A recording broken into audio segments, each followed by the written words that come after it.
enjoy the show. Play on my channel. How's it going, Jabaar? What's going on, man? Ain't a long time no see. Yeah, that's what I'm saying. Man, Frank, I ain't seen you for so long, bro. It's been a while, dude. It's been a while. It's been a while, bro. It's been a while. I was just telling Frank how crazy it is because we were just at the Ocean City Comic-Con, and he was showing me your comic of the Neighborhood Watch. And he's already prepared. Bam! Yeah. That's my bomb. I like that. That's my baby right there. I got it, man. It's in my collection, man. Yes. The new one's coming. We got a new soundtrack. Oh, okay. The next one should have, well, the book you got is our first one. We finally got part of that soundtrack. So it has Spice One. It has Diamond D, A&G, Brand Nubian, and Tupac's nephew from the Outlaws. Oh, wow. Yeah. Okay. Is this a drop? You telling this is a drop? Yes, it's getting ready to drop. And then we have another one. We have Black Moon, X-Clan, Brand Nubian, Diamond D, and A&G from Showbiz and A&G. Okay. So we're making moves, and it's like everything I'm trying to do right now is like soundtrack wise. Like, you know what I mean? I'm like even working with George Clinton and Greg, well, Bootsy, you know what I mean? Like Bootsy Collins, yeah. Wow. Yeah, it's just cool because I just never thought from somebody from like Eighth and Van Buren after a while, like when I got older, I just never thought I'll come off a corner from selling drugs to what I'm doing now. And it's just awesome. You know what I mean? Yeah. It's a journey. It's a journey, man. It's a journey. Yes. Oh, I'm just starting out on that journey because I'm hanging out with all these comic book creators. I've been podcasting for a while, and now, okay, people want to be on the show. This is great. I love that. Yes. I love talking to people. I love this. Yeah. I love this. This is awesome. Yeah.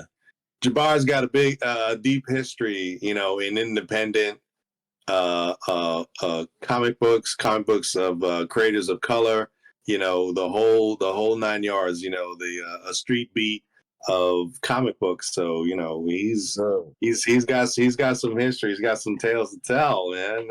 This is the place to do it, man. Here it is right now, man. On the Tales of the Hunter program. Welcome. It's almost our anniversary of the Trayvon Martin book we did. It's almost the anniversary. We have this next week is the anniversary, and I'm so it's something so huge, but it feels so far from back in the day. I'm like, yo, but it was a milestone at the time because nobody wanted to touch it. Nobody wanted to say anything. You might not get a customer if you said anything about what was going on at the time. And it was just when I talked to his mom, and then his stepdad was, I guess, talking with his brother, and he was like, "Can you make my brother a superhero?" Right. And I just told him, "I don't want any money from y'all. I'll draw the book up for free." That's awesome. I'm gonna ask a couple independent other artists they want to get into it, and Andre Bass, he pushed it. Andre Bass was like, "Let me read the script, bro," and it's like this type of stuff that I've been wanting to work on so much, and like those a couple of times when I was going to quit. When I first met Frank, put it that way, when I first met Frank, that same day I was going to quit. I was done with it. My friends have dogged me. My team has left me. I was getting dissed like Tupac. You know what I mean? Like they were coming at me, and I was like, "That's fate right there." Yeah. You're not done yet. Yeah, it wasn't done. And he talked to me, and he showed me the space page, and it blew my mind. Do I have that space page, Frank? Yeah, Caribe page 1. No, he hasn't. I know that because I have it somewhere.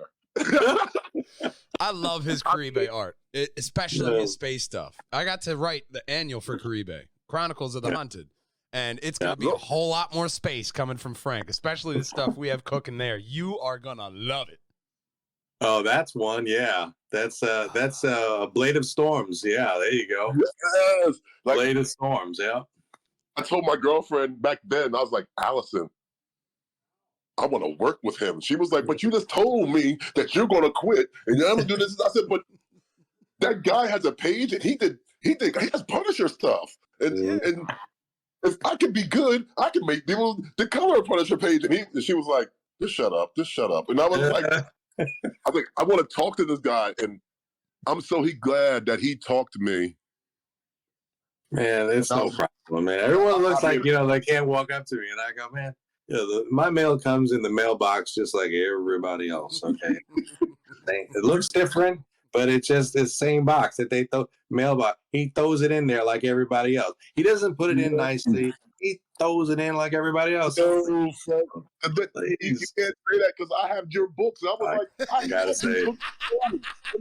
I gotta say, that's like talking up to Michael Jackson, Mike, be like, here's your glove. You'd be like, you know what I mean? Like, somebody hands Mike's mail to somebody else, who hands it to somebody else, who hands it to somebody else, who finally hands it to Michael Jackson. No. Do you see what I'm working with? Do you see what I'm working with here? The modesty on this guy is like his superpower. That's what it is, dude. That's what I gotta look. I'll film it one day, and I'll see you go. Throw that thing in there, like all the way in the back. He didn't place it in the front. He didn't put it in the front. He threw it all the way to the back of the box. Okay, so it's like that. No big deal. I mean, look. What is it? A couple of years ago, I forgot which con it was that I was doing a picture of Wolverine at a con, and he came over, and I was like, doing his Wolverine's the hair on his face and his chest and everything. It's like, and so how do you do that? And I go, well, what is it? To give me 2 words to describe it. Now give me that in a line. That's it. Anything is like, I'm like over here doing some sort of magic or something. That's all it is, man. Just be clear of what you want, understand what it is that you're doing. Control your medium, control your instrument, and that's it. You are doing magic. That's the lie you tell yourself. You are, because I'm gonna click off of this thing. You guys keep saying that. You are. Oh, click this motherfucker. Oh, okay. You're taking the thought out of a person's head, and you don't think it's magic. That's what I'm saying. See, I do that. See, I'm a teacher, and I have kids that are kindergarten all the way to 5th grade. When they see Mr. Brown do it, they be like, Mr. Brown, you're good. I be like, only if you really knew. Because, because a lot of my students. It's work. It's a lot of work. Mm-hmm. It is a lot of work. And some of the people that I had when I had my Comic-Con, some of these kids that met you, Frank, they're running programs for other kids in other states. Mm-hmm. They're selling artwork for like thousands of dollars. Some of them, I was like, what? The little girl that used to do the panel with us sometimes, she's out there. She's a graphic designer. Oh, great. Fantastic. And she's kicking butt, yo. She's kicking butt. She does covers for covers for like Naruto cards and stuff like that. And video and stuff. That's what she does.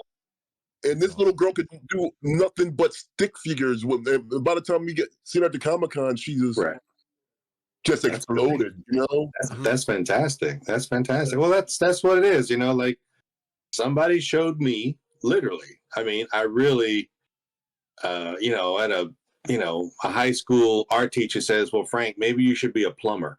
I mean, like this ain't working for you, No way. Oh, yes way. Oh, yes way. And, I go, but I really wanted to be an artist. I really did. But, I walked out of high school with like zero knowledge of anything. I asked him, I brought him, Savage Sword of Conan, I think it was Rudy Nebres. And I showed him, said, how do you do this that it looks like this? I mean, like, what is it? And he says, well, just do this. And I go, that doesn't look like that. I mean, I didn't know. So it wasn't until a couple of years after that. There you go. Look at that stuff, man. That's what it is, I had to actually learn from somebody by, cleaning their pages, erasing their pages, filling in black spaces. One guy I was doing like background work for, and, it was just basic kind of grunt work, but, all that experience and looking over their shoulder and just asking, at the time, I felt very asinine questions, but nonetheless, it helped me learn a lot, than if I went to college, walk out with a $30,000 bill, and then have to pay that rent and then survive. I mean, that's a way of like, killing yourself, but hey, people can do it, but it was tough. I mean, but you just, if I could share that, that's nothing. That's nothing. So, I don't see it as, I never, when you gave me the black and whites, and I started paying attention to things I'd never paid attention before. And I'm like, what the hell did I pay these motherfuckers for college for? And this brother had me just ink this Jabaar. We're kind of like, no, go into all the detail. So I went into all the detail. And by the time you were showing me, you were like, Jabaar, I got a cover for you. I showed you what the cover of my Black Wall Street, because this man of Black Wall Street, he did the cover. I ain't gonna say no names, but somebody got so jealous of what we were doing, they got started and got us kicked off the Kickstarter. Wow. They banned our cover. And it's I didn't even know we were going to be on Kickstarter. Yeah. Get out of here, really? We made so much money. We got action figures at the deal. Wow. You know what I mean? We got action figures at the deal, and my friends just don't talk to me. They don't like me that much, but I don't really care too much. But I tell you, it worked. It worked. They got jealous and overzealous, and all I got to say is, you know what I mean? Like, all eyes on me. I was like, yeah, we making this happen, Like, in my book to this day, anytime I put that book out there, just that cover of the brother ripping the flag in half with the stuff that they're seeing now on Hulu with the black cowboy sheriff, I already did all of that. Mm-hmm.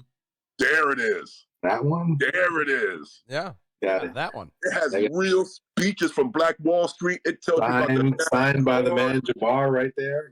It's real. And I appreciate all that, yo. You know what I mean? When that book is something I don't even have anymore. Sold out. Hey, that's a good thing to have. Sell them out, That's one of my top selling books. And the other one, like, we're coming up with some more records. We just ordered some. We get 45s now. Oh, wow. Yeah, because the LPs are coming back in some kind of crazy way. Yeah. Wow, that's nice. First to design wow. Wow. Okay, tell us about it. Yeah. Who it is, where you can find it, all that kind of stuff, because this is the place, man. This is the place. Break it down for us. Okay. Well, we can see it, but we can barely see it. All right. See, this is, we got it from Fat Beats. Okay. Fat Beats Production. Fat Beats Production. Company. Okay. Me and Wayne did so good, we beat Common out. Wow. A couple other people were coming out with some Green Day. A couple other guys were coming out with like stuff, Cypress Hill, and we put our thing down. And you beat out Cypress Hill and Green Day. Yeah. And you just dropping those names like, I beat my buddy Larry, Fred. I got them, but it's no big deal. It is, just Green Day. I mean, that's awesome, man. I just wanted to do something different. That was my whole thing, like. Nothing wrong with that. I miss the game. Right. I miss the game. I truly miss it. I have to get back out there. It was like a moment in time where I was like, I gotta find new goals. Right. And well, even if you brought that artwork with that like LP on it, yeah. I mean, you could sit there at a table and just sell those, Yeah. I mean, just the artwork, and then like if they're kind of a fan of the music, well, why not? And then on top of that, that's an LP with that, I don't know, whatever multicolor vinyl. That is, it's a splash print. They were going to give us the Prince thing. They were like, we're going to give you a purple record. They were like, Raekwon the Chef used it. Ghostface Killer used it. Prince used it on Erotic City. He used it on the Purple Rain thing. I was like, well, I sure the fuck don't want that. And they were like, what? And I said, I'm going to give you my idea.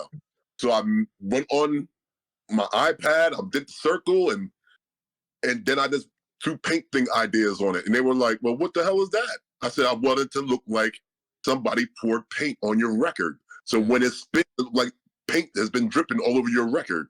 Right. They were like, we can't do that, sir, because that means we got to put more money in the. I said, well, I don't want a record then. I want a 45.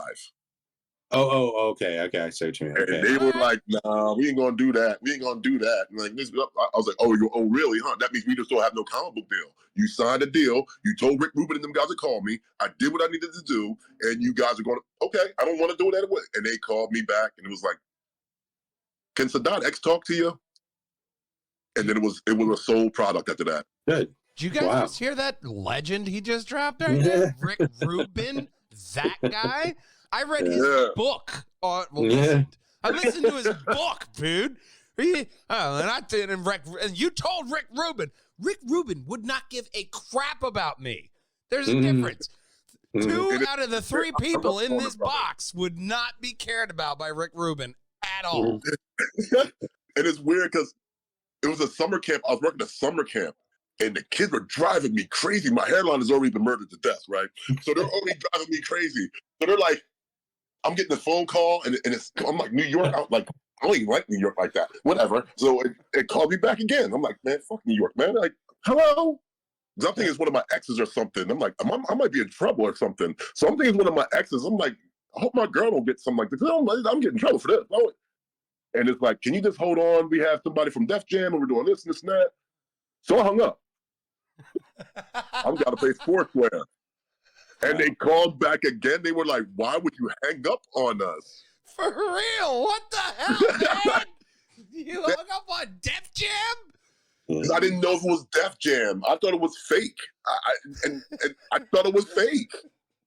Wow. You know what I mean? What is and the thing, I wasn't even high. So I know I wasn't high yet because I didn't get home yet. So I know I wasn't high. So I was like, and then it was like, the Fat Beats guy called us, and then it was done in a rap. Then Joanne got into it. This lady that she's a producer and stuff like that for all these other rappers, and it was just weird because the guys that came out with like that song, I got 5 on it. Like I'm talking to all these guys, and they're like, how do we get into the comic book? And I'm like, yo, like, I wasn't even planning for this at all, and. My God. It just, when it all worked, it just worked out that way, and we came up with this. That's fantastic, man. You know what I mean? That's awesome. That's awesome. Chuck D was like, can I advertise? I was like, you're Chuck D. Right. Hell yeah. Yeah, sure. I think I got space. All I wanted to do was I'd break my leg jumping out the shower just to snatch the phone while I'm, I get electrocuted. Yeah, Chuck D. Yeah, hello. 1 second. Let me get this. Yeah, man, I'm fine. Yeah, I'm fine. Yeah. I'd get electrocuted. I don't care. I'd grab that. Oh, be all like this. There's not a lot of room in the shower I got. I just, like I said, I get electrocuted. I don't give a damn shit, man. I'll take the video off. You can just hear me audio. I don't care. You ain't got to see me like that. But like I wouldn't like I gotta get you one of those waterproof phones from Japan. Yeah. You know what I mean? I'll put it in a plastic bag and just be cheap. You can do the welfare recipient thing. I wouldn't do it. I'd be like, I got a bag. You know what I mean? Yeah, I know. All over the place. I'll be like, but the bag right here, nigga. Right. This. Like, that's what I'm saying. Whatever, just wrap that motherfucker. Whatever. Just get it up on there. This one on the but shampoo running in my eyes, everything like that. I don't care. See all of it. He's been thinking of useful things with little plastic bags for like his whole life. That's all I've been doing ever since I was a little kid, bagging. Yeah. So, like Frank, what is your next project, bro? Well, this thing right here, this Tales of the Hunted, which is a part of the book that I'm doing, that I got my friend right here, Matt Bucarell, and he is writing the backup story to Caribe the Hunted. And we are pretty much set. We've got a video that we are trying to finish up for the Kickstarter. Mm-hmm. So Caribe the Hunted. So it is coming out this year. Win, lose, or draw, man, whatever, but absolutely. Any digital like inks or colors, tell me. I would love to work on something. Okay. Well, right now the book is pretty much going to be done. This is my first book outside of like professional big companies, so it's going to be me. There's not. It's going to be in black and white. And trying to keep the cost at yeah. I got to keep the cost down, man, because I'm trying to make, what is that thing called? Money. Oh yeah, that's right. I keep trying to make that. Do a color cover. Yeah. So just a color cover, and I have the backup story. So there could be other things that I'm going to be using. So that's not a problem, man. So I trust me. I told Matt about you, so trust me, you ain't far from the list, man. I know where the list is, so I know where you at, man. I've been pushing color on Frank for years now. Yeah, And but he's Frank's not not rolling in his Lamborghini ever. So Frank, when he does, then you'll think about, well, maybe I could do this in color as I make a turn real smooth in my Lamborghini. Until you get to that first service appointment, then you'd be like, no color. Hey, brother, you got to pay me to do it, bro. Yeah, I know, but I got to pay somebody to print it. Okay, see, you forget that part, and that part is the expensive. I forgot. Yeah, that part. That's right. Yeah, that's the expensive. Yeah, one person, yeah, I can handle that. But when I got to pay for the whole book printed, yeah, that's that's real. That's when it starts getting real. When it explodes, and then we have to do a second printing, I'll insist on color. Now, the color would be after we get like 6 books together. Then I might consider coloring. Okay. We're breaking down the wall. We're breaking down right. the wall. Yeah, this way it's a single book. It's maybe kind of maybe manga style of book, not the artwork, but manga style, like the book, the thick Bible like looking book. Yeah. So you should do it manga style to where you have to read it backwards and left to right. Yeah, like the Muslim Bible, bro. Dude, I love reading manga. That's all I need. That's all I need coming after me. So what's this mean? You trying to make it look like a Quran? It's like, I don't need that kind of stress. I don't need that kind of stress. It was just a subtle influence, but I love that because some of the funniest things. Oh, there we go. What we got? Yes, I saw that. I saw that online. Yes, on your Instagram. Gosh, nice. I wanted to ask you about this. Yes, come on, man. Talk, man. What is this? Spill the beans. It's a weird idea. The guy has like a Punisher arsenal behind him, and he's just slowly pulling it out. Like, I also have this amazing thing. I'm trying to catch up to Frank. Okay, I can get the 60 books I'm going to retire. I'm working on my 54th book. If I finish these other 2 books, the other 3, I'll be having like the 56. Because I have a couple other ones I have already that I've been working on. I can't finish anything because when I was in New York, I was like, I'm going to finish, and I didn't do anything. I'm a lame ass motherfucker. How was the New York Comic Con? How was the New York Comic Con? I loved it. Okay. Yeah. That time I went to New York, that New York Comic Con, that's when I knew I had to get back. I had to find myself. I lost myself. And after COVID hit and the life hit, I just drawing became a job. It was no fun. It was no love. I hated it. You know what I mean? Like the kids were like, oh, Uncle Brown or Mr. Brown. I'm like, yo, I don't want to teach. Serious, I'm sorry. Like I would just draw the coloring page and say, just color it. And yeah, I missed the game. Like whatever God gives me, and materialistic, I can get a woman, a house, a car, children, everything else. But there's one thing. Yeah, this hand. This is God's hand, and I'm a creator. And what kind of man would I be if I wouldn't create? If God gave me this gift already. Yeah. You know what I mean? It's when you have to leave your ego away, because the kids were asking, when can we draw comic books? And I was like, I'm good. You know what I mean? Like, I found it in myself. I was like, I got to keep on doing it. And I think for the last year after I got out the hospital, I went to a depression state and all I had was ideas. I'm sitting in the hospital.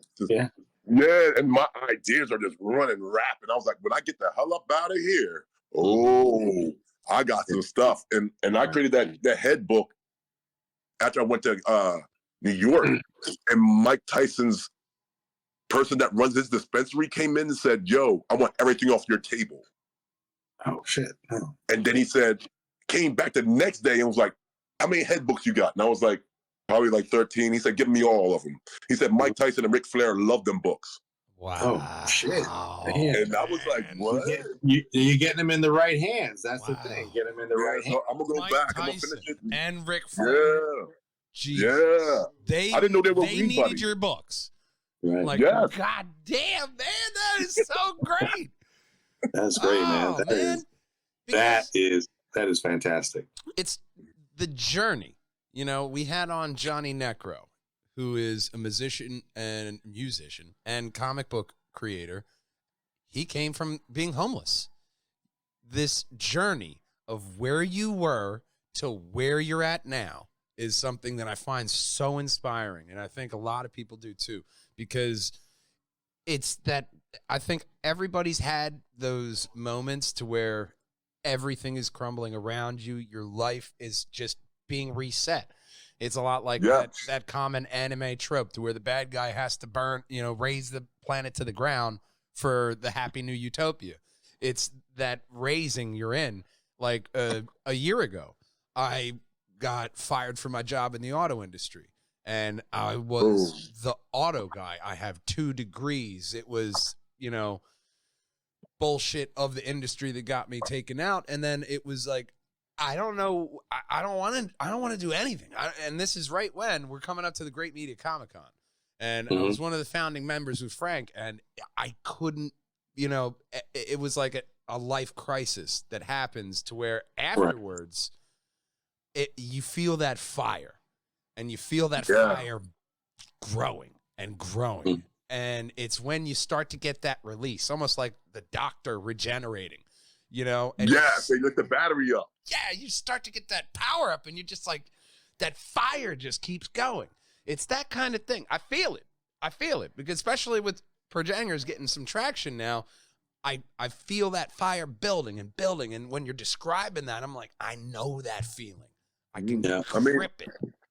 I still have the book that I had when I was homeless.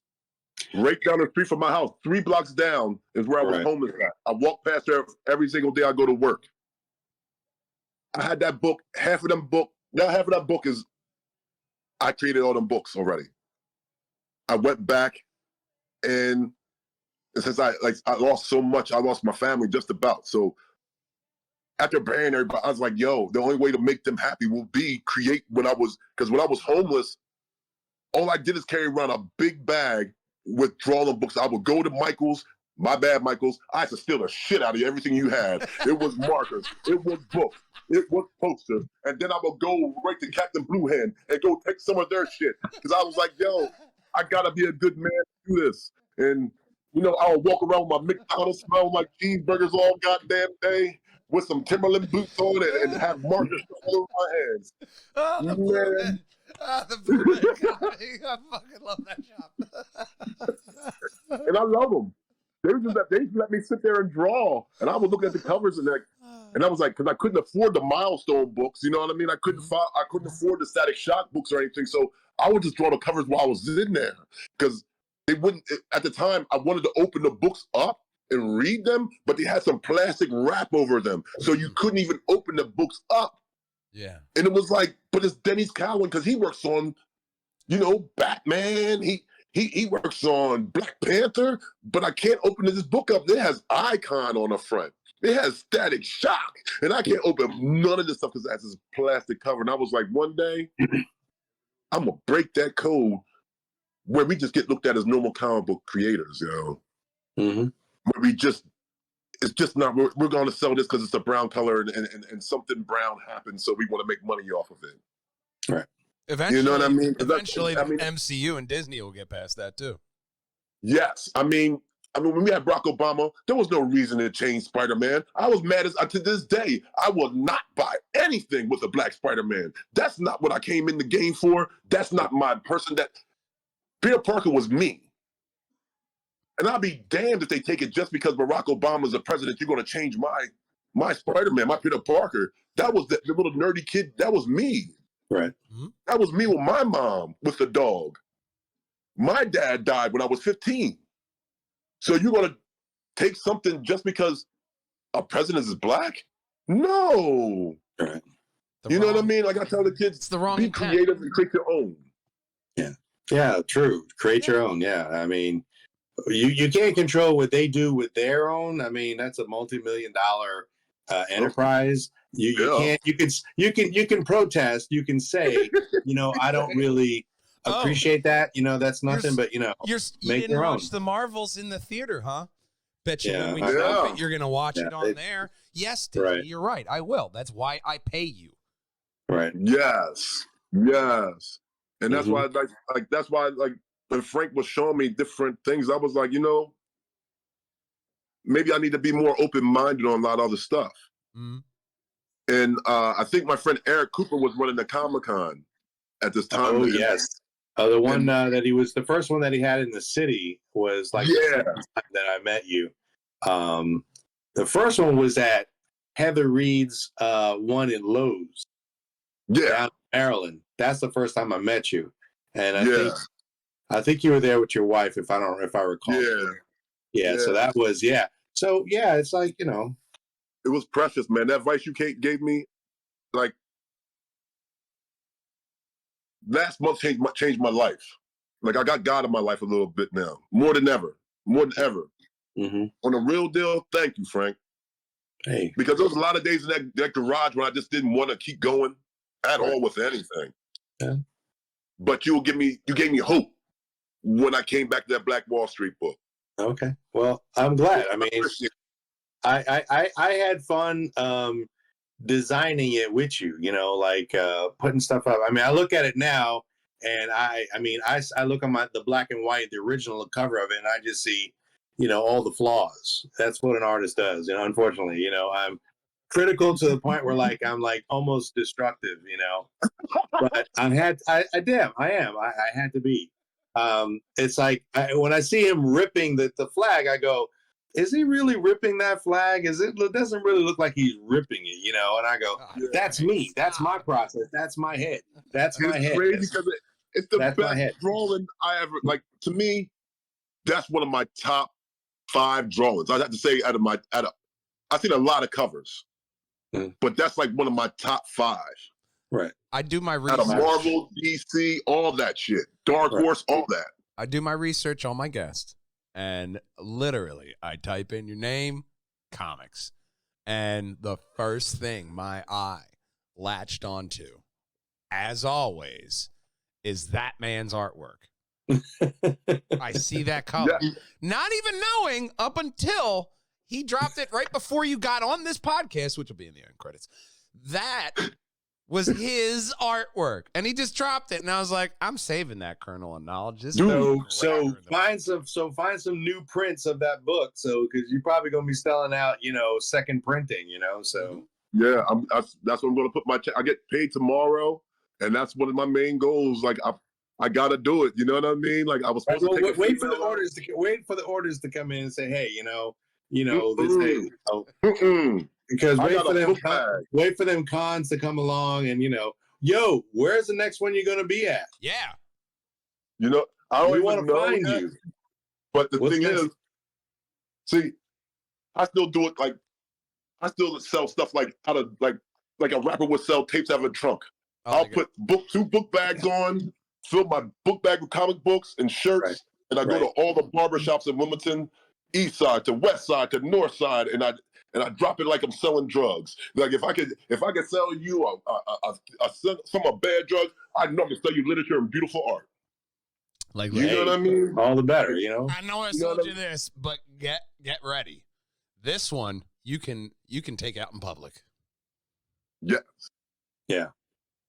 It's nice. That's what you want. Because that's what you want. It's going from that point now to shift it, because we just had on Delco Spider-Man. Delaware County Spider-Man, he's a cosplayer that goes out and does charity work. And he's worked with the Phillies. He's got a bunch of really great charities. He's doing a Valentine's Day card drive right now, to where he gets the children from elementary schools and stuff like that. They make Valentine's Day cards for people at retirement communities. And some of them What? are principals and teachers, and they really appreciate the cards coming from, and it's Spider-Man. You're getting a Valentine's Day card from Spider-Man. You know, see, that's what I'm saying. And it's that kind of work. And one of the first things I noticed when I was doing research into you was that you've been helping build people up, which is one thing that we love here on the Purge Hangers and Wall Hangers Network. And you've been talking about this whole podcast, but you specifically, it says here, you've worked with young kids to figure out storyboarding, how to draw, how to do things with comics. And that is so huge because nobody gave me that opportunity until Frank. I latched on to that backstory because I was sitting in a meeting with Frank and Mark Gervais, who Mark is the reason I met Frank. I was podcasting. I went live at Mark's a job Mark was working at, and he's like, hey, man, do you want to do a podcast with Punisher War Journal's anchor? And I was like, absolutely.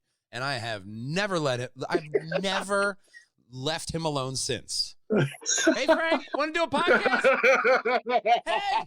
Hey, want to do a podcast? And he just says yes. So and now we're here.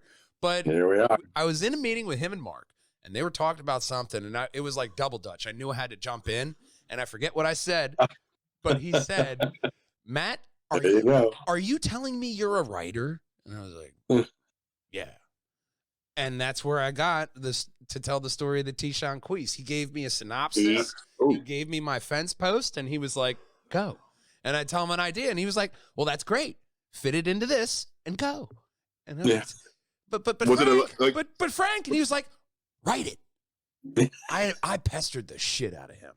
But he that's what I wanted to know. Was it scary to do it? What's that?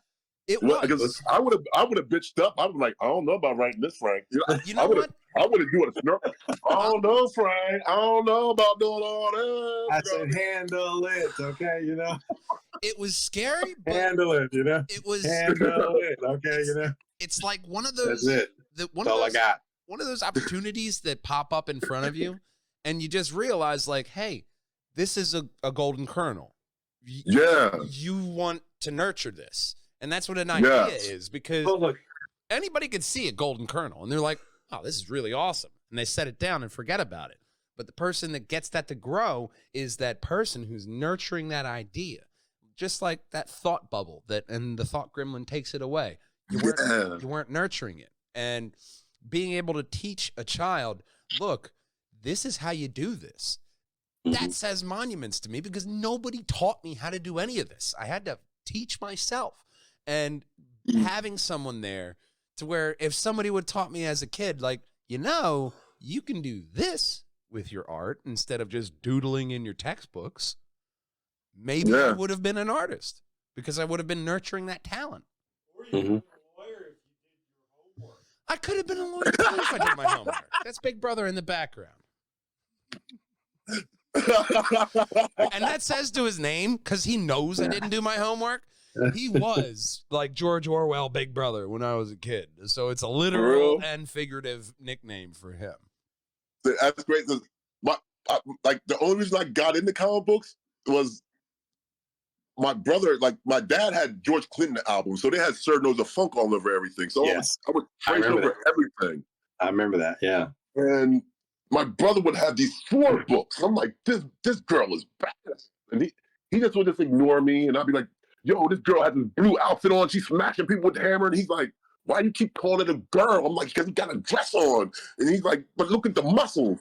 That can't be a girl. And I'm like, it is. Like, look at his outfit. He has spandex on. And then he's like, yeah, but Batman doesn't. That's not a girl. I said, but he has a dress on. And he has polka dots like Mary Tyler Moore and shit, nigga. So, he's like, no, man. His name is the Mighty Thor. And I couldn't read. So he read the book to me. I was like, yo. I just thought it was a girl the whole time. Okay. He did have dreamy golden locks, even in the comics. Yes. And I was drawing it good. My friends would be like, yo, can you draw me that? And I'd be like, yeah, sure. But I was like, yeah, this girl there, and they would just look at me like I thought it was special needs. Because every time I did something, they were just like, You were that's ahead not a girl. with the norm these days. You were just ahead of your time. How did you know Thor didn't identify that way in the comics? They didn't write it. Maybe he thought it. Right. Yeah, That hair was too proper. it was so right. You know what I mean? It was so right. And The angles. that's why I fell in love with Jack Kirby and He them. had a stylist. Yes, he had something, because that suit was all nice and it was all dark blue that had like the little light blue on his nipples. And you know what I mean? I'm like, yeah, that's a girl. You know what I mean? Because I just started seeing Vanessa Del Rio for the first time. So I'm thinking, like, that looks like one of the outfits that she might wear. You know what I mean? But Checks I out. just see Vanity 6. They have outfits. You never There you know. There you go. There you But go. that's what turned me on to drawing like superhero characters. And just for like the Parliament book, it came in full circle. It gave me,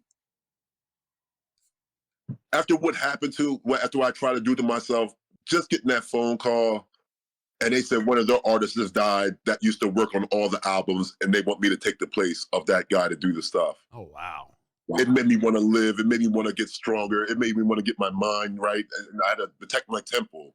And I started just drawing and drawing and drawing. And I just I just had to get back on board. And I want to go back to these Comic-Cons again and do what I need to do, because I miss my friends. I miss Josh. I miss Frank. I miss Paris Counts. I'm missing a lot of my friends. And that's where my life is. Yeah. Right. Well, You know I hope, what I mean? I hope that this could be a good connection to, what you're doing, what you got coming out, what your aspirations as we do.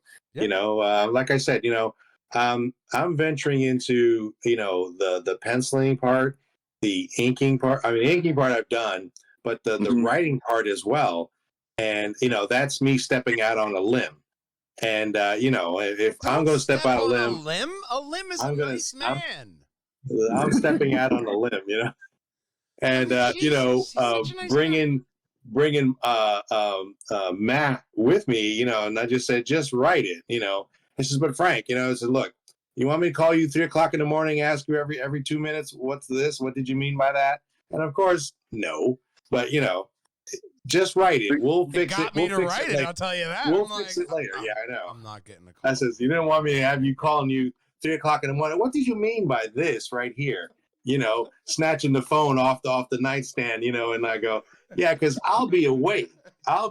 Trigger for what you're saying, so pick your poison, Yeah. So, if you're up that late, right? Is it normal because you're really creative? So my thing is, it normal sometimes when you just don't sleep? Okay, because I've had to stop myself writing and editing podcasting to where I'm like, I look at the clock and I'm like, I got to get some kind of sleep. Yeah, if I get on a roll, I'm up. It's got to get out one way or another, whether if it's just a layout or a design or something I'm thinking of. It really bugs me to the point where, like, I don't sleep well, so I'm up. Yeah. So if I'm doing that, I would do. Got a little got my phone, with like an audio book, and that helps, the creativity of something going on while I'm drawing. Otherwise, if I just sit there and just listen to the ink, the pen scratch the paper, I drive myself nuts, so the one thing Frank actually told me, he hopes I actually get to tell this person one day, but I told him very infamously during one of these podcasts that one of the things I did, and I knew I had to seclude myself to write, because that's how I've always been best. That's how I passed high school. And one of the things, I pop on music. And one thing that maybe it's the lyrics and the deep thought into what they say and how it can be said. It's why, like, I've always said on this podcast, my jokes have onion layers, because there's multiple different ways you can take them and look at them. And it's when you look at it, fuck that goddamn idea, Gremlin. Where the hell is I going? There's an idea, Gremlin, going around. Don't brain fart now. You know. I know I was going somewhere great. Fuck. What the hell was I saying? Oh, writing. Yes. So, thank you, big brother. He's also here to help. So I'll pop on What's up, some. man? Thank God, because I'll pop on some music. And when Frank told me, like, no, all 12 pages, write the story, and that was the hard part, because just having goalposts, okay, that's fine. But I have to fit it into 12 pages. And it has to make sense. It has to look good. It has to feel right. So I was thinking, okay, I broke it down to my favorites.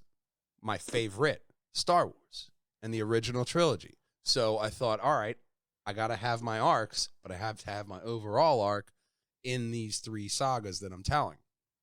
And I needed that rap influence to really help me. Because growing up, when I got into high school and I'm doing all that, I found if I have some rap music on, something unlocks. So I had to sit sum it down. up for you. And It's the vibration. Yes, but I had to sit down and I had to seriously write Chronicles of the Hunted. So I popped on Wu-Tang Clan, Protect Your Neck. Wow. Protect your neck, kid. Wow. Okay. It's Did not know Method that. Man, moving on your left. Your left. Right. Oh my God. Fucking, and it's like dynamite in my mind. And I'm just like, let's fucking go, bud. Let's fucking go. So that's where it's scary at first. But once I leaned into, I know how I work, and then really learning how I work creatively is like 100% different than like your day job. Like you have to learn how you work. So once I got into that, all right, this is my flow. And, you know, I had to stop going back to that well because I kept on like, no, this is so much better. I mean, that's what I did a lot of times. Like even when I came down and wrote the Black Panther book, I would just listen to Black Panther speeches, Huey Newton, Malcolm X, Eldridge Campbell, and then I would get so smoked out just listening to it all. Next thing you know, I'll be listening to like Tupac or Paris or Public Enemy, and now my writing's getting furious now. It's like, yo, this is what it's going to be. And if anybody wants to switch it around, like Sirius Radio was like, you put the N-word like a couple times, and they kept on going, and I'm like, but when I'm writing, if I walk you on my street, this is what they sound like.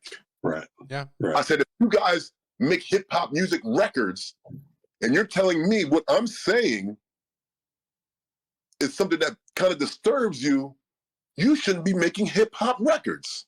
Yeah. You should be sitting on the sideline and let somebody look like me that feel comfortable with it. And he was like, that's all I wanted to hear. He said, because that's why I had to get rid of my brother. This is why I run the company now. He didn't want to see the light that I was saying. He said, because everybody looks at me as this little, like, white, nerdy dude. He said, but the thing is, Jabaar, I want that. He said, because the thing is, if we can get a 15 to 16-year-old kid to read this instead of going on TikTok and sitting there doing a stupid dance and looking like a daggone fool, and with him and his grandmama and his 2 other kids, and he don't even got a job. But he said, but imagine if you sat one down and he got to read. Yeah. I don't care what you're putting in it. He's reading.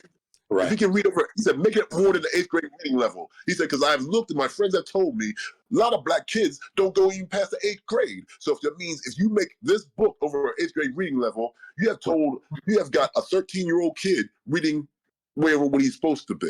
Yeah.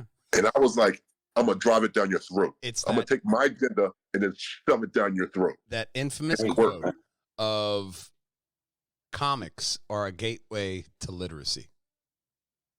It helped me. I mean, I was, and kind of still somewhat am a poor reader, but because I read, Jack Kirby and Captain America and the Falcon by Jack Kirby, I wanted to read it. I wanted to know what was going on, and it just helped. I didn't know. See, back in the '70s, it wasn't called dyslexia. It's called if I hit you hard enough with the belt, you'll learn. You're going to read it. I don't know. Your kid just doesn't pay attention. Yeah, no. I got a little in the 90s. It's okay. But now we know it's dyslexia. So, but overall, that kind of book just helped me to want to read, and then after high school, I said at the last year of high school, I got Robert E. Howard's Conan, the novel, and I was reading that. I mean, I actually went to Forbidden Planet in New York City and went through their novel racks and actually bought Conan.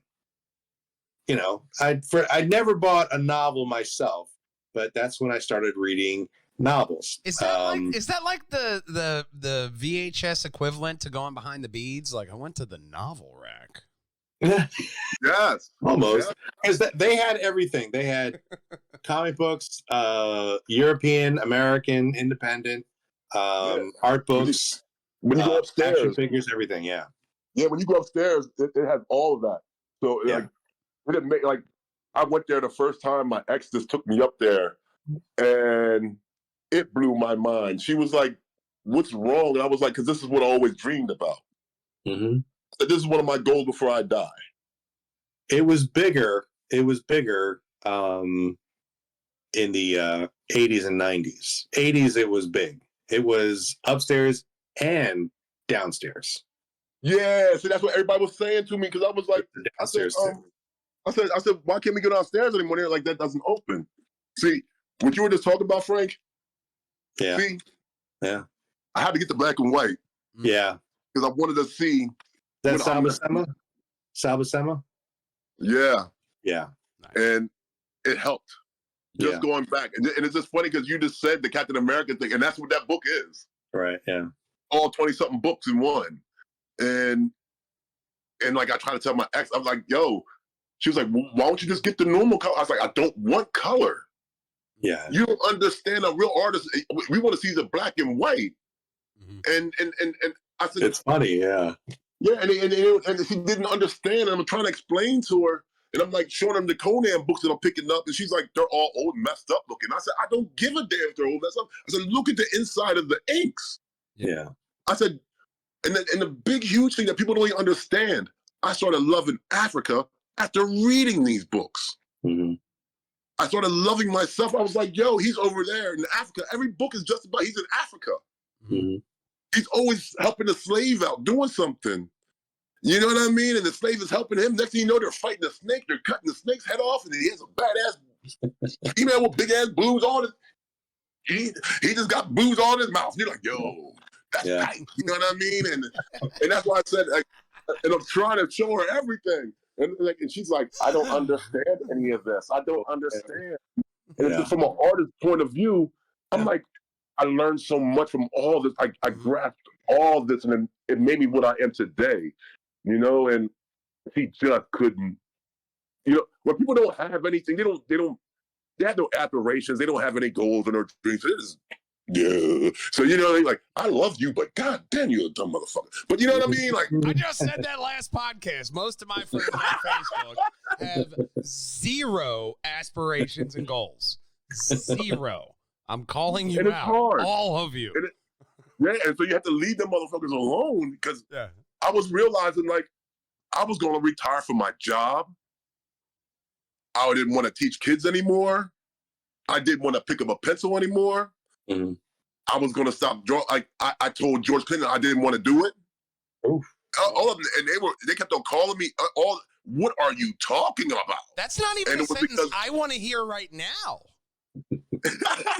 George, go take a hike, okay? No. Suck a lemon. No. Yeah. How many times do I have to, George Clinton, do I have to block your number? Yeah, see? And that's what I'm saying. And my friend Curtis Wilcox is the man. He set it up so well. So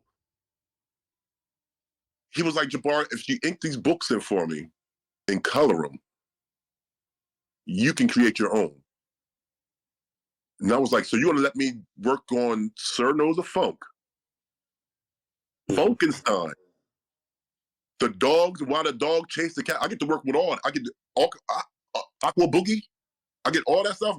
Mhm. Yeah. I said, shit, I'm gonna knock these fucking pages out. Like, oh man, I've been going at these things so damn bad. I'm like Tupac in the studio, like like the people I'm talking, like a couple of females I'm talking, they were like, Jabaar, you don't get any sleep, baby. You should get some sleep. I was like, yo, I'm gonna be dead tomorrow. So if I go to sleep, I might not wake up. And that's how I see things, because tomorrow is never promised. Mm-hmm. And to me, I see life as nothing but a nightmare. So if I don't go to sleep, I don't have that nightmare. Mm. So it's nothing but drawing, because that's the only thing that loves me. Nightmares walk in front of you day or night, 247. They walk in front of you. So you carry them down. They're around there. And if I ever hear you ever say no to George Clinton, I'm gonna knock on your door and knock your ass out. Okay, so you better pick up that goddamn phone. You better answer that phone, motherfucker. We call him Frank One Punch Percy for a reason. Oh God! I mean, I want to get down, like, man, George Clinton. What, you need a hand, boy? You know my number. You got more cards of mine. More trees have been chopped down for postcards that you got of mine. So you know what? Give me the call. You know what I'm saying, man? Frank, I need help. No problem. All right, George, let's get it done. You know what I mean? Let's get it done. That's why I realize my ego sucks. George, we'd I love have to have shitty you ego. on the podcast. I'm just Well, saying. hey, get it done. You know what I'm saying? That's it. I mean, can I bring one of this? Like, if you want to, I can get his lead artist on here. Yes. Okay. Like, If you Curtis have Wilcox to is ask, nothing. do you want this person on? The answer is yes. Yes. I'll tell It's like Curtis Ghostbusters. Wilcox. If because someone I have asks another you guy if that you're a does it. god, Ray, you say yes. I mean, I'll get Dino. Dino does some of the stuff for him too. There's a couple factions of that do it, and I'm the young buck. I'm 51 and I'm the young buck. Everybody.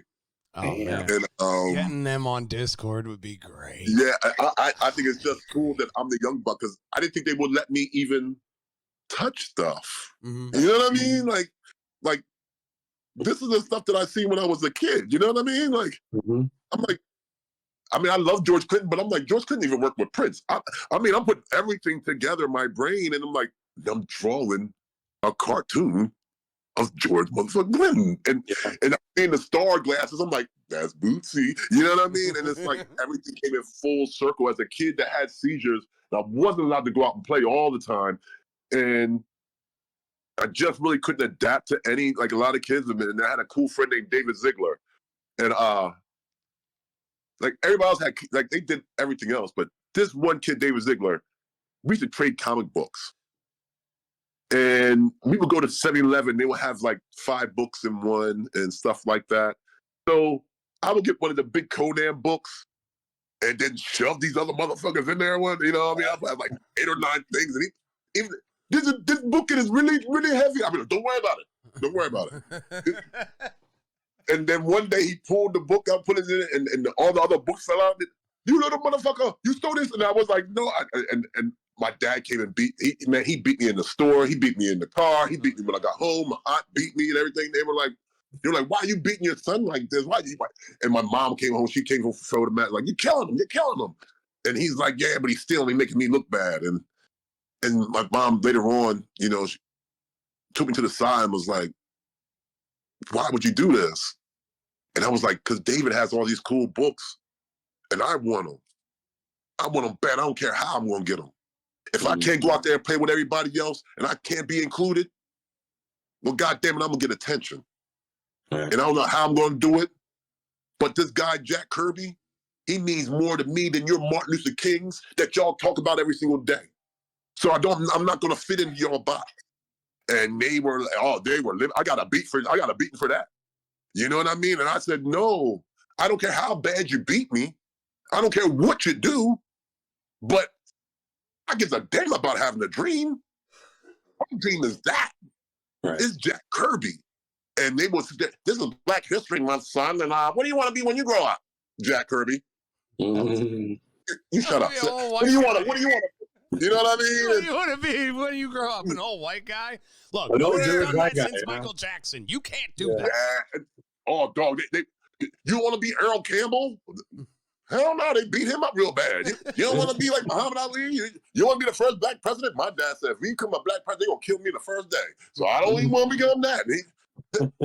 Well, Jesse Jackson's running. I'll be like, well, let that Negro get killed first. You know what I mean? Like, let me draw a Spider-Man, you know? I want to be the comic book artist, sit in my dark studio room by myself and scratch away that no one knows I even exist, you know? But I'm making comic books, you know? It's like... Yeah, and that's the thing. I never thought that I would be anything else. Mm. Oh, wow.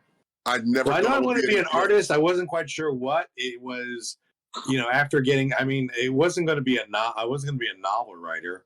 I knew that I wanted to be an artist, and then come to find out, like just at the last year of high school, almost like the last 6 months, and after that, that's all I wanted. You know, dude, I didn't even apply to a college before my last 6 months of high school.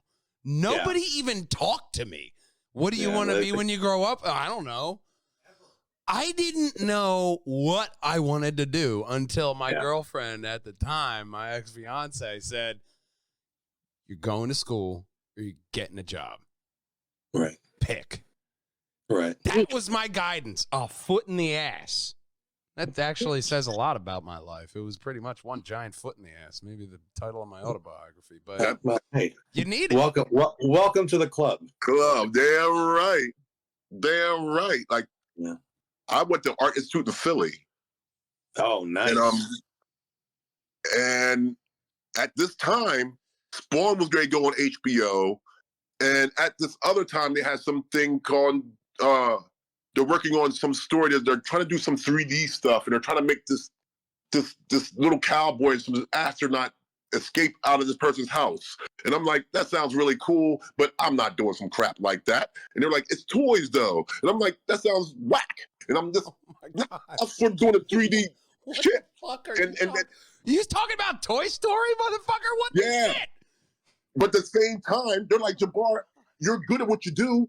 I couldn't read the manuals. I couldn't read shit. And then when they had to realize, one of my professors was like, you want to go downstairs? Because McFarlane and them guys are showing us something what they're going to be doing for HBO. So I said, okay, I'm going down there and I'm drawing up and sketching up. And they're talking about like Dark Horse because they're going to be doing a Batman with Kevin Smith is going to be going to doing it. I'm like, yeah, this is all great. And they're like, yeah, but you got to read this and this and that. I couldn't read contracts for shit. I had to tell them, I can't read.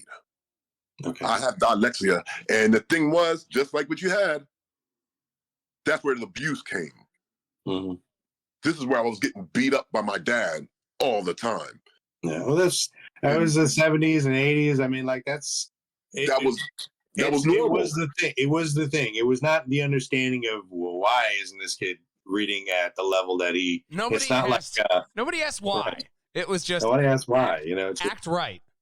Right. That's it. I mean, I was like teachers. I ain't gonna lie. I got expelled out of Delaware. Right. I knocked out a teacher. You know what I mean? I threw a chair at a teacher. I would throw all kinds. Jabaar, when you come up to the board, you know what? That's your board? Pick up a chair. Boom. How you think about that board? They'd be like, go to ILC. Go straight to in-school suspension, bro. Don't you come back in the classroom. And I'll be like, thank you. Because now I'm just going to go in there, get my book bag, go to the breezeway, smoke some weed, and go to ILC and draw my ass off, and then wait till my mom gets home. Because the thing is, and that was my main thing, I'm going to wait till my mom. Kill you, right? And the thing is, my mom wouldn't do anything because we're homeless. Oh, wow. You know what I mean? So we're sleeping in the car right by Photomat with a plug trying to do everything from a hot plate. And that's the only thing she can do is keep me. She's like, as long as you don't hurt anybody, baby, I'll get you combos. I'll go to Mitchell's. I'll go to Main Street. I'll do anything. Just stop what you're doing. And I got kicked out of Glasgow, Christiana, Newark, Hudson. You got to go. My brother took me to California, and he gave me a book called Revolution Suicide. Mm-hmm. It was all about the Panthers and the movement, and I was like, yo, I got to learn how to love myself. Mm-hmm. And I don't love myself. And my brother told me, if you love yourself, imagine what your art could be like. Yeah. And I never stopped. Yeah. never stopped. That's a You big, know, big lesson a lot of people don't get is to learn how to love yourself. Even I Yeah. did, like up until, a year ago when I had my whole life crisis, I couldn't love myself. I couldn't do it. There was just something that was, I don't know. I worked through it. Well, am still working through it, but yeah. I mean, I one go of to those things, counseling you're now. never done learning. Yes, and I think it makes your art, your writing. I never did word bubbles in my books. Allison did all this. I love my baby girl. She's cool as hell. You know what I mean? You don't see eye to eye on everything, but when it came down to that type of stuff, she'd be like, okay, baby, do this, this, and that. And she would do all that. And this is the first time out of 3 years I've been doing everything to the word bubbles, the typing, go back to editing, go somebody do my edits and then come back and do it. This is the first time, and it was kind of like, it was a good thing, but a bad thing, because when it came down to it, she was like, yo, like you really, in a way, you don't need me for these books anymore. And it kind of made her feel like she wasn't, but it was a good thing. God was telling me, like, you're growing. Mm-hmm. Sure. You are growing. And some people ain't meant to be on your journey. And they didn't mean to be on your journey. They were here for a season. Mm-hmm. So this is when I started loving myself. And I'm like, yo, so people ain't supposed to be on the board with me the whole time, because it's a struggle. And artists, most of the times, as Prince said, we're alone because we're too creative. And then one day we open this third eye chakra, we can't even be around certain people. Yeah. It's like almost being chosen. Mm-hmm. Your friend circles get small.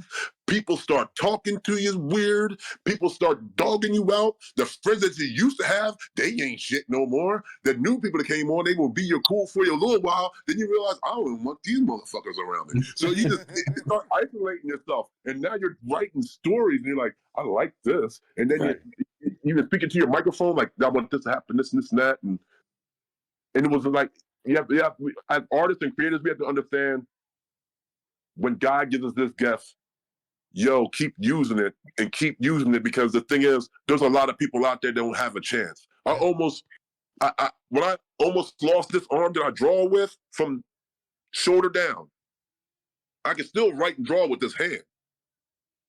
But I made sure now I'm a monster with this motherfucker. Mm-hmm. Good. I turned it around and used the other part of my brain. Like they said, you can't use the other part of your brain. And I was like, you know what? I'm going to prove you wrong. Mm-hmm. I can write better and do anything with this hand way hotter than anything. Right. You know what I mean? Like, just the challenge is just like when I was like almost paralyzed, just about paralyzed. I never drew that much in my life.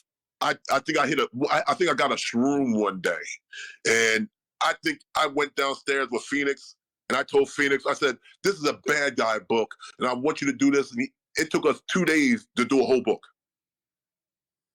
He was like, brother, he's like, you're not sleeping? I said, I don't got time to sleep. Mm-hmm. He's like, man, look at your hands. You're just moving and you're moving. I'm writing the story. I'm writing it. Got my little tape recorder. I flipped the tape over. Da-da-da-da-da-da-da. He's looking at me like, this motherfucker's serious. I said, what are you sitting down for? He looked at me and was like, what do you mean? I said, you're not working. And he looked at me. I said, yo, to be around me, you have to work.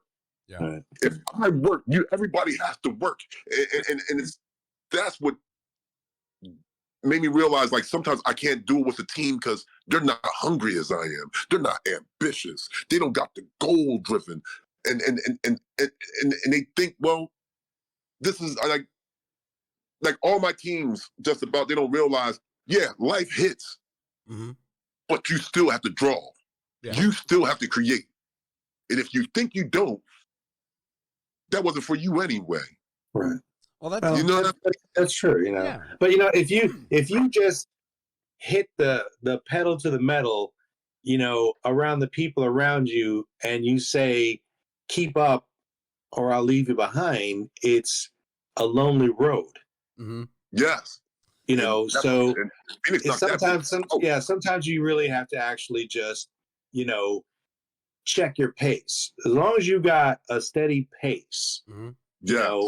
Those people that you can, who are not quite there, who are, just need a little, direction, instruction, or just, well, if you do this, or if you think like this, considerate, they can up their pace of what they do. But for me to just hit the pedal to the metal and just go full force, I mean, it'd be a lonely road, So I mean, people showed me literally when I literally knew nothing, and they were like, they didn't have to. Yeah, they did not have to. So I just kept on, learning as best I could. Well, it brings it back to the building people up and paying it forward. Yeah, sure. Sure. And it's somebody, I think all of us have had that person who's just said, this kid has potential. Mm-hmm. And I've heard that my whole life. Like, you know what? You're a smart kid. You got a lot of potential. And it was usually followed by what I did wrong. Sure. So yeah. To hear these similar, like so much when you're speaking, I'm just relating to all these little things. It's your story that you're telling, but I'm drawing it back to myself because I'm a narcissist and saying, damn, man, that really rings true here. That rings true here. But it's that inspiration, now you're at a place to where you can look back and you can look in that rear view and say, ooh, that's why we look forward. That's why the windshield's so big in front of us. In front of us, right? Keep that small rear view because you can't forget where you've been. And I think a lot of people do. And it comes down to that ambitiousness, I feel, because if you're not looking at where you've been, how are you going to have a hunger or a passion for that place that you want to get to? You have to, you have to have an unquenchable thirst, but you also, there's, like I was saying, that fire inside that a lot of people don't. They're just like clay people, Some people have a furnace. Oh, I think we lost Jabaar. I said something wrong. Yeah. It was the furnace joke. It was definitely the furnace joke. Well, Walljangers, it wasn't the furnace joke. It was actually his phone. His phone died. So, there you go. I thought this went really well. It did. It went really well. Yeah. So. Oh my God, it went great. It went fantastic. Yeah, you got to meet him in person. You got to really meet him in person. Yeah. Oh, I do. I need to. 100%. At this point, I know I need to meet this man. Yeah. It was 100% great. Yeah. Having him on and just all the stories, man. This guy is just, he's full of name drops. And I'm just like, who did he say? Yeah.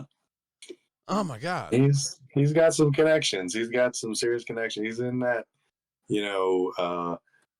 not only underground comic books, but also, rap music field and, in that creative field. So, that he's, dropping phone calls to by Bootsy Collins or George Clinton is like, what I mean? I gotta go over there and knock that motherfucker the fuck out. I said, what's wrong with you, man? What's wrong with you? I'm sorry, John. I didn't know you had a Lamborghini. No. Shit, you good? Okay. And you're turning down. So, but he's a super, super nice guy. Always willing to talk with everybody. Just he is the life of the party. So 100%. He was such a great guy, and we'll definitely have him back on. Absolutely. This has been a hunt, man. This has been a hunt.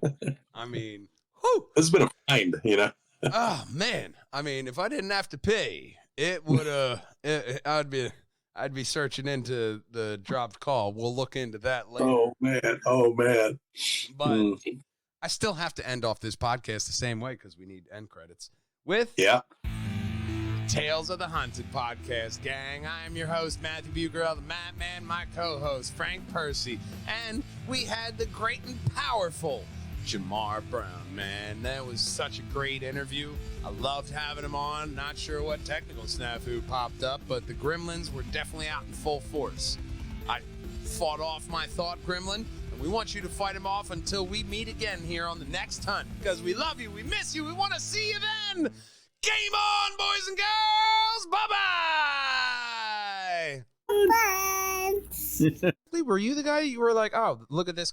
I think we were at like Ocean City, and you pulled up Jabar's comic on, I guess, like a phone or something. You were like, oh, it's The Neighborhood. Remember that? Don't remember. The Neighborhood Watch. I don't recall. I think I showed you maybe the link or maybe the book that he did. You showed me the book, and you were like, "Oh, I want to say maybe he was there." Usually find him at Ocean City. I guess this year he wasn't, but yeah. Because then after Ocean City, like a week ago, that's when Josh introduced me. Like, hey man, and then I'm looking through doing the stuff, and I'm like, oh, the Neighborhood Watch. I was like, I'm pretty sure Frank already brought this to me, and then he pops up over here. So it's very serendipitous.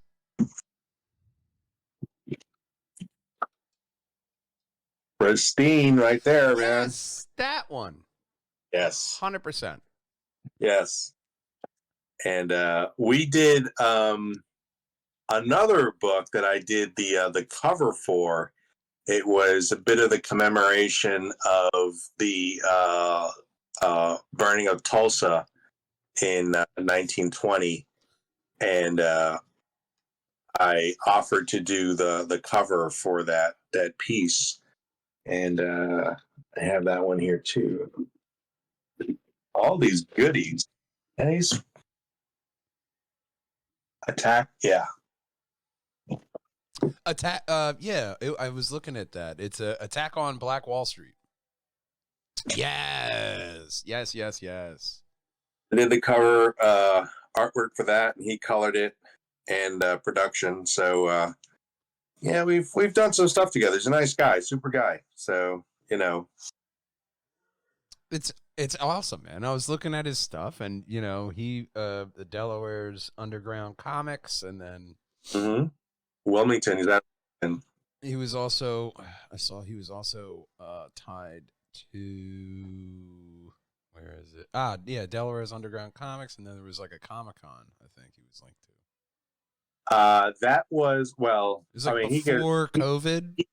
He goes to a lot. He goes. I mean, he's kind of known as kind of like out of Wilmington, like that circuit in that. So he's he does quite a few. So he's around.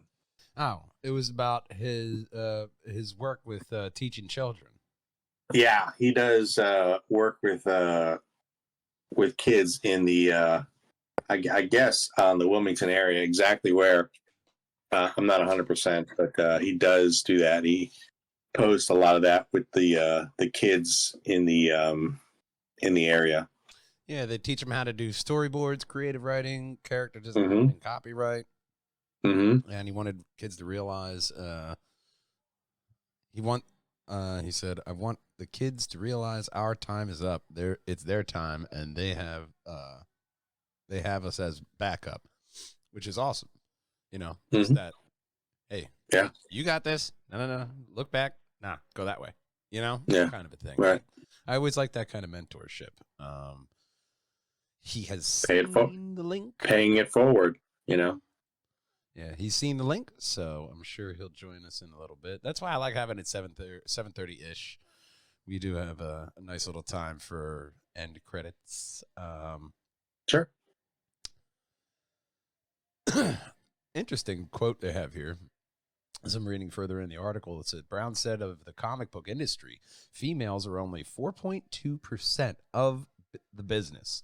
Black males are only 2.1% of the business. During the 65 years of the business's existence, something went wrong. I gotta agree with the man. They're there. It's just not really represented very well. There are some really, really talented people. Do you know them? Even from like the 60s on up,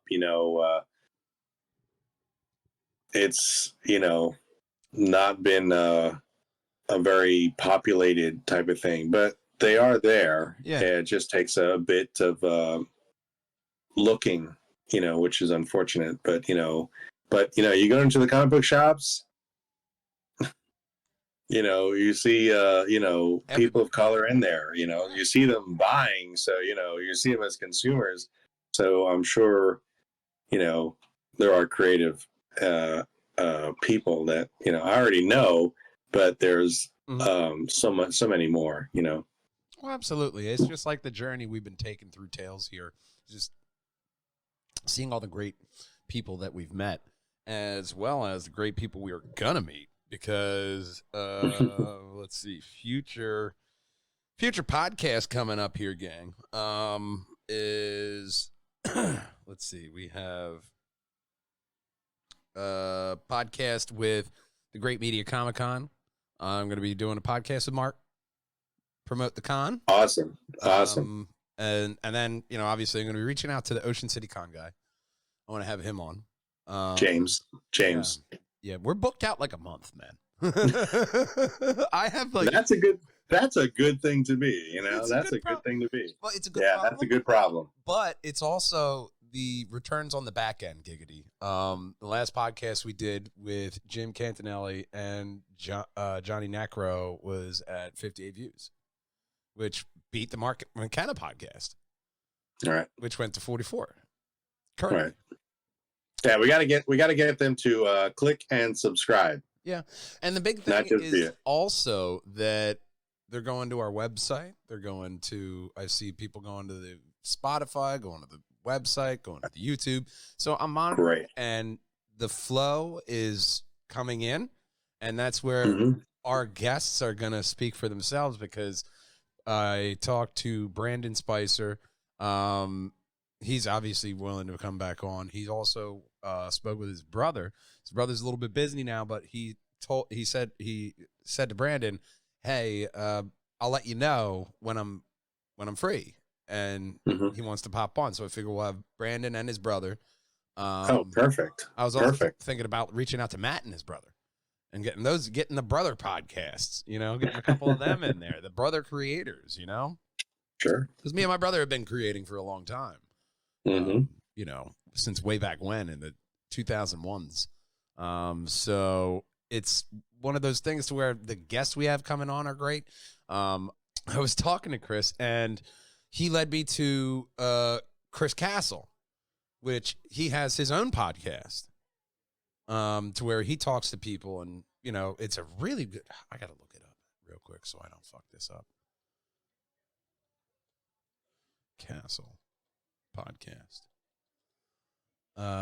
Evolving with Chris Castle, Evolving Castle Door. Evolving Castle Door. That's his podcast. So we're gonna have a cross podcast. I believe that is next. What did I tell you? It was next Thursday. Yeah, the 18th. That's next Thursday.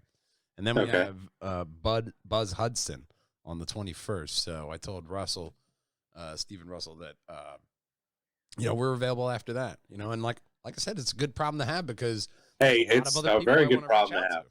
And absolutely, especially if people reach out to www.pjandwh.com. Click over to the Contact Us page, and then let us know.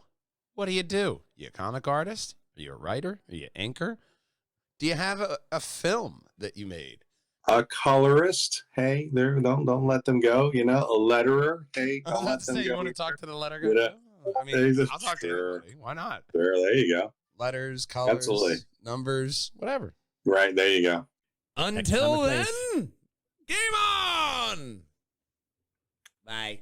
Bye. Bye-bye.